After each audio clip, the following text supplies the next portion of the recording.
विवाह हेउ किंबा अन्य कार्य सुना अलंकार पिंधिबा आम भारतीय संस्कृतिर अन्य एक अंग। सुना अलंकार को नहीं सामना को आसिला बड़ खबर।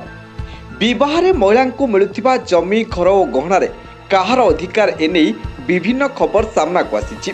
निकटरे दिल्ली हाईकोर्ट रे मध्य एभली एक मामलार आवेदन करा जायछि, जेउठारे जड़े महिला तांको स्वामी विरोध में अभियोग आनिछन्ति। आमे कहि रखुछु कि तांको स्वामी महिला बिना अनुमति तांको अलंकार और अन्यान्य जिनिस को घरु गायब कर देथिले। एने महिला जनक हाईकोर्ट रे न्याय दाबी करिसेंति। दिल्ली हाईकोर्ट मामलार शुणाणी बेले एक बड़ निष्पत्ति नैछन्ति। कोर्ट कौन कहिसेंति आईन अनुसार जड़े स्वामी महिला बिना अनुमति तांको अलंकार किंबा अन्य कोनोसी जिनिस नै परिबे नाही। एहा करिबा आईनगत भावे अपराध अटे। देशर आईन एहा करिबाकू अनुमति दिए नाही।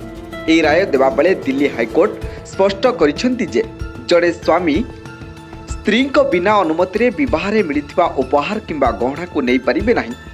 এই মামলার অভিযুক্ত স্বামী জামিন আবেদন को হাইকোর্ট প্রত্যাখ্যান করে দিয়েছেন। Bureau report, big story Odisha.